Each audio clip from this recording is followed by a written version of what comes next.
சேலம் மாவட்டம் ஓமலூரில் உள்ள சுங்கச்சாவடியில் வாகனங்கள் விரைவாக கடக்க ஃபாஸ்டாக் எனும் மின்னணு முறை அறிமுகப்படுத்தப்பட்டது. இதனை நீட்டிக்க காசோலை, கிரெடிட் கார்டு, மின்னணு வங்கி பண பரிவர்த்தனை ஆகியவற்றை பயன்படுத்திக் கொள்ளலாம். இது தொடர்பாக உரிய விழிப்புணர்வு ஏற்படுத்தப்படும் என தேசிய நெடுஞ்சாலைத்துறை திட்ட இயக்குநர் தெரிவித்துள்ளார்.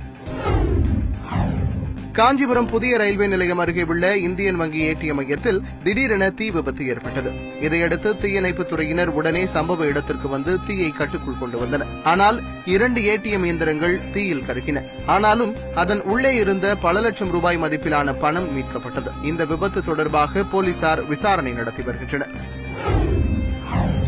தஞ்சையை அடுத்த சித்திரைக்குடி கிராமத்தைச் சேர்ந்த பொன்னுசாமி என்ற விவசாயி 200க்கும் மேற்பட்ட ஆடுகளை வளர்த்து வருகிறார். ஆடுகளை மேய்ச்சலுக்கு அழைத்துச் சென்றபோது பட்டுக்கோட்டையில் இருந்து வந்த லாரி ஆட்டு மந்தையின் மீது மோதியது. இதில் 30 ஆடுகள் சம்பவ இடத்திலேயே உயிரிழந்தன. உயிரிழந்த ஆடுகளின் மதிப்பு 4 லட்சம் ரூபாய் இருக்கும் என தெரிகிறது. இந்த விபத்து தொடர்பாக வல்லம் போலீசார் வழக்கு பதிவு செய்து விசாரணை நடத்தி வருகின்றனர். நாகை மாவட்டம் மயிலாடுதுறை திருவிழந்தூரில் உள்ள ஸ்ரீ மேலமுத்துமாரியம்மன் கோவிலின் தீமிதி திருவிழா வெகு விமர்சையாக நடைபெற்றது.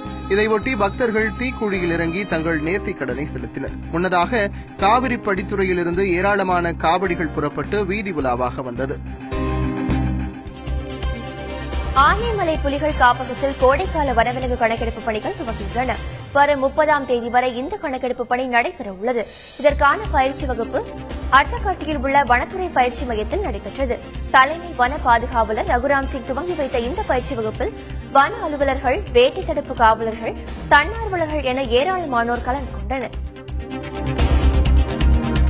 தேனி மாவட்டம் பெரியகுளத்தில் 57வது அகில இந்திய கூடைப்பந்து போட்டிகள் நடைபெற்றன.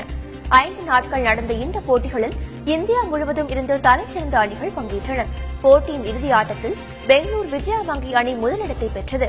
2வது இடத்தை டெல்லி விமானப்படை அணியும் 3வது இடத்தை சென்னை ஸ்போர்ட்ஸ் ஆர்ட்ஸ் அணியும் பெற்றன.